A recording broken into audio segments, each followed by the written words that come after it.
পৃথিবীর ইতিহাসে এরকম শাহাদাতের ঘটনা বিরল এবং এত অল্প বয়সে। যতদিন পর্যন্ত বিচার না হয় ততদিন পর্যন্ত আমরা এই আন্দোলন চালিয়ে যাব। সহজে বলি, আমি লেখালেখি সাংবাদিকতা করি, বেসিক্যালি একজন গবেষক। তো ঠিক শহীদ ওসমান হাদির কথা যদি বলি, ওসমান হাদির নামটা নিতে পারাই মনে হচ্ছে এখন আমাদের একটা গর্বের জায়গা হয়ে দাঁড়িয়েছে। এবং আমি বলবো শুধু বাংলাদেশ না, পৃথিবীর ইতিহাসে এরকম শাহাদাতের ঘটনা বিরল এবং এত অল্প বয়সে। এবং আপনারা যদি তার প্রত্যেকটা স্পিচ আজকে অ্যানালাইসিস করেন, মনে হচ্ছে যে তিনি অনেক আগেই বুঝে ফেলেছেন যে তিনি শাহাদাত বরণ করতে যাচ্ছেন। তো আজকে শুধু আমি না, আমরা না, দল মত নির্বিশেষে প্রত্যেকটা, আমার মনে হয় যে অন্যান্য রিলিজিয়নের মানুষও আজকে এখানে একত্রিত হচ্ছে।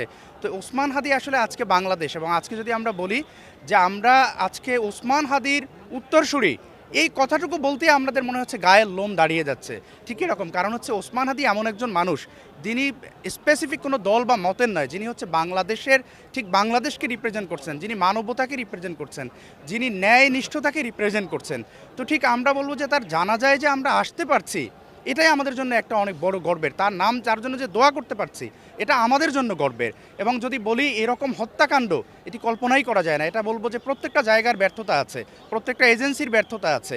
না হয় কিভাবে একজন খুনি এত অল্প সময়ের মধ্যে লাপাত্তা হয়ে যেতে পারে। সেই জায়গাতে আমরা বলবো যে আজকে বাংলাদেশের মানুষ সবাই একত্রিত হয়েছে, দলমত নির্বিশেষে।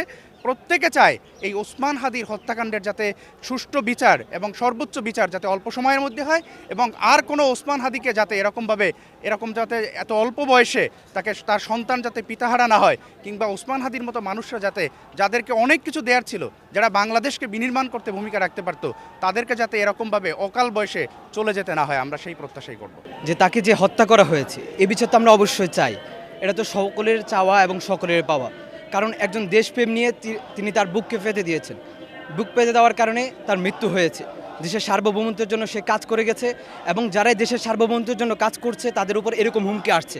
কাজেই আজকে যদি তার বিচার না করা হয়, আগামীকাল আরেকজনকে এরকম হবে, কোনো বিচার হবে না। তাই আজকে যদি তার বিচারটা করে নেওয়া হয়, তাহলে আগামী দিন আর এরকম দেশপ্রেমওয়ালা যারা জাগবে তাদেরকে এরকম কেউ দমাতে পারবে না। যে আমরা চাই যেন পরিপূর্ণভাবে হাদি ভাইয়ের বিচার সম্পূর্ণ হওয়া, যারা হাদি ভাইকে শহীদ করছে তাদের যেন বিচার হয়, এবং খুব দ্রুত।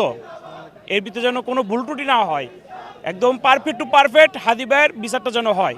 আমাদের এই একটাই আশা, দ্বিতীয়ত কোনো আশা নেই এখন বর্তমানে। আমরা যে আশাটা করি সেটা হচ্ছে আজকের এই জানাজার পর থেকে নিয়ে লাগাতার আমরা আন্দোলন চালিয়ে যাব। যতদিন পর্যন্ত বিচার না হয় ততদিন পর্যন্ত আমরা এই আন্দোলন চালিয়ে যাব। এই ইচ্ছা এবং এই মনোভাব এবং এই চেতনাকে ধারণ করেই আজকে আমরা এখানে এসেছি।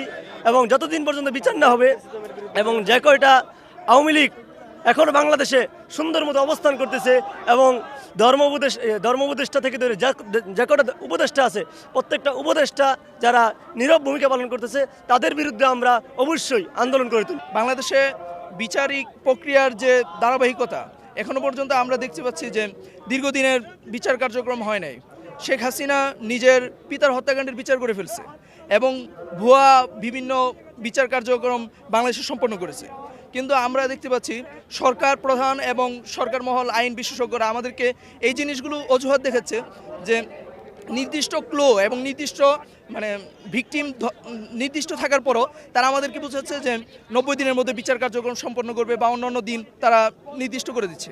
কিন্তু আমরা বলতে চাই যে যদি ভিকটিম নির্দিষ্ট থাকে, তাহলে অতি শীঘ্রই বিচার কার্যক্রম সম্পন্ন করা। এবং হাদির বিষয়টা যেহেতু খুবই গুরুত্বপূর্ণ, হাদি ভাই ছিল বাংলাদেশের, এই সমস্ত বিচার কার্যক্রমে যেন সত্য বিচার হয় এবং ন্যায় এবং ইনসাফ কায়েম হয়, এর একটা মূর্ত প্রতীক ছিল বাংলাদেশে। আসলে আমরা ছাত্র জনতা যারা আন্দোলন করেছিলাম, তখন থেকে আমাদের হাদি ভাই অসংখ্যবার এই স্লোগানটা দিয়েছে যে আবু সাইদ মুগ্ধ, শেষ হয়নি যুদ্ধ। আমাদের যুদ্ধটা তো এখনও শেষ হয়নি। যে লড়াই হাদি ভাই করছিলেন, এবং আমরা মিডিয়ার কল্যাণে জেনেছি তার সর্বশেষ যে আশাটা ছিল, তার মৃত্যু হলে যদি তাকে গুলি করা হয়, শ্যুট করা হয়, তাহলে অন্তত যেন তার বিচারটা সুষ্ঠুভাবে সম্পাদন হয়। তো আমরা যেহেতু এখনও কোনো অগ্রগতি দেখি নাই, তো অবশ্যই আমরা বিশ্বাস করি ছাত্র জনতা, বাংলাদেশের আপামর সকল জনতা এবং অন্যান্য যে সকল রাজনৈতিক দল আছে যারা দায়িত্বে আছে, তারা জনগণকে সাথে নিয়ে এটার যেন বিচার সুনিশ্চিত করা হয় অতি দ্রুত। এটার জন্য আমরা কঠোর থেকে কঠোরতর আন্দোলনের জন্য